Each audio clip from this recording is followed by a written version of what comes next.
Time now for sports on 104.7 The Cave. Here's Ned Reynolds. Mike, the intern, Ned Reynolds, in the studio Tuesday morning. So we've all been kind of waiting to hear when EB would return to training camp in St. Joe with the Kansas City Chiefs. And I hear that they all noticed him because all of a sudden someone hears, "You guys are taking too long in the huddle." And they look over and there's EB standing there. So he back. That's good. He is back. Of course, he was never, in all honesty, never really away because he communicated. This is Eric Bieniemy we're talking about. He communicated with all of his coaches and some of the players via Zoom call virtually every night. So he was right there, but he is back now. And the point that you just made, Mike, I think is pretty interesting because Bieniemy has a history of being a rather forceful individual. He's what's known as a motivator. Now, it doesn't go over well with all teams. He got into some rough times with the Washington Commanders. Some of the players wanted him fired. Ron Rivera did not, of course, adhere to that, but by the same token, he was let go at the end of the year. Back with the Chiefs now, and Bieniemy, who can be very forceful with what he does, is there present at the camp, and that will certainly help. But the fact of the matter remains he also has to have a lot on his mind at the moment with his son in prison and his wife still, while she is out of the hospital now, recovering. And, you know, it takes a while to come away from being shot like that. Still, he has to be concerned with this. But bottom line is this. He is a professional, and he's back with the team, and the Chiefs can only benefit from that. Absolutely right, and that's something, like I said, was missing last season was the fundamentals and the hurry up, and I think EB is going to be there to help solve that problem. New national post for a long time. Springfield official. Pretty big job upgrade, if you will. It is, to say the very least. Dr. Ron Snodgrass, who is one of the top college football officials in the country, native Springfieldian, Hillcrest High School, and grew up here and went to college here, and has officiated 26 years in the Big Ten Conference. He is a white hat, and a very highly respected white hat, which is, of course, the referee. Well, over the weekend, he has been named as the new national coordinator for all of college football officials across the country. Now, this is a full-time position.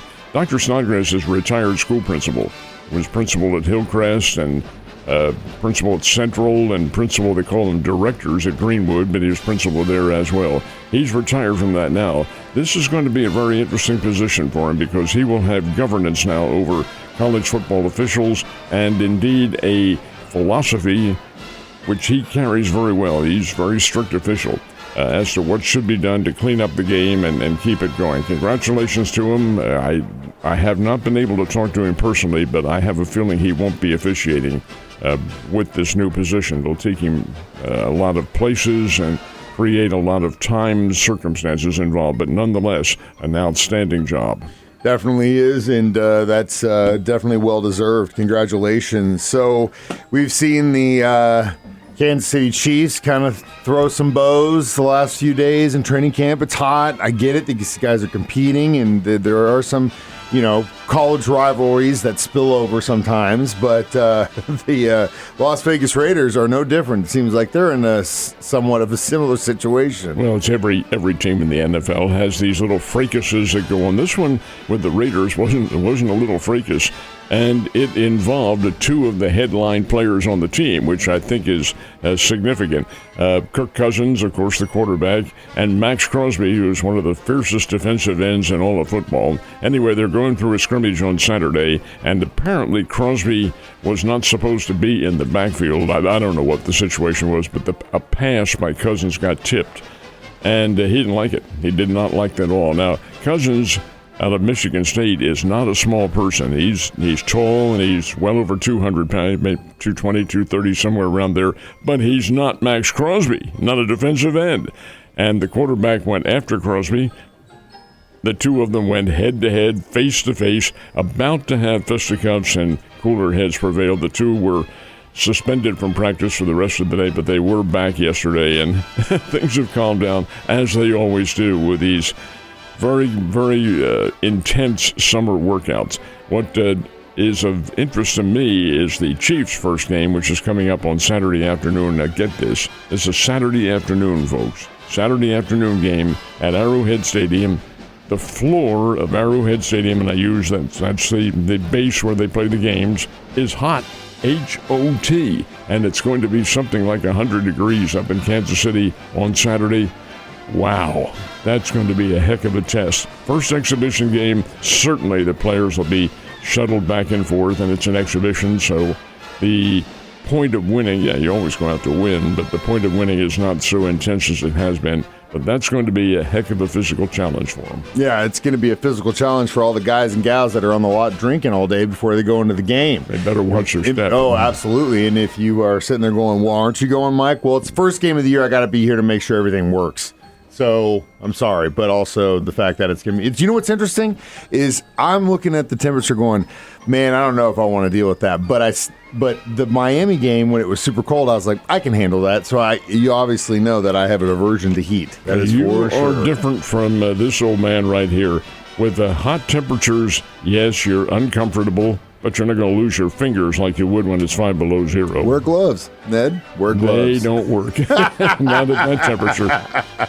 Cardinals are really in a position now, really for the rest of the season, where they got to win games. And yesterday is one I think that that one kind of sucked to lose. Well, in the wild card hunt, the Cardinals are now 4.5 games out of contending for a wild card position. That's a lot when you have just over 40 games to go, and you have 2 teams in front of you to try to get the challenge going. Cardinals played Philadelphia last night. Philadelphia is the last of the teams in the wild card hunt that have made it so far, and Philadelphia wins it by a score of 6-5 over the Cardinals. It was 6-2, and the Phillies were hitting the ball all over Busch Stadium. And then in the 8th inning, with the score 6-2, prior to that, Philadelphia got a big 2-run triple from Edmundo Sosa, a former Springfield Cardinal, former St. Louis Cardinal, now with the Phillies.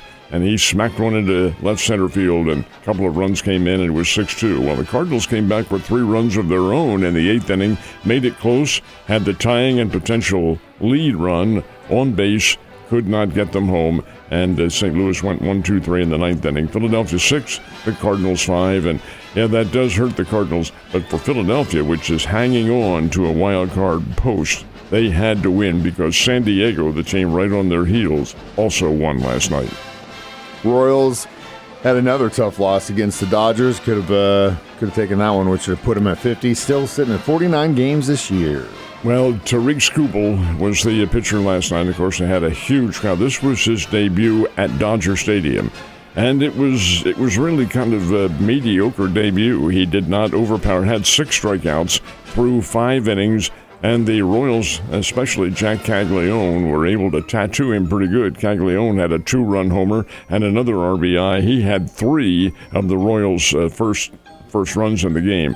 6-5, the Dodgers win the game. Kansas City had a chance, but this is Los Angeles, and while they are currently not overpowering, they've lost, I think it's something like 10 of their last 14 games they have lost and haven't looked good. Did win last night. Skubal does get the victory, although he was something less than impressive.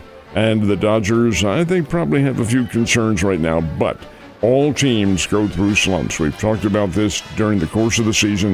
162 games. Teams, even good ones, are going to lose, and the Dodgers have, but they'll snap out of it. They're also pretty good. Yeah, they are, and you kind of got a feeling they're also kind of saving their energy a little bit for the postseason, too.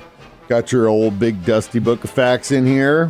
Where are we going to in baseball history today? It is 96 years ago today. That's when you look at things in perspective, that's not all that long ago, but it is in this case. 96 years ago today, Babe Ruth hit number 500. That's 500th career home run.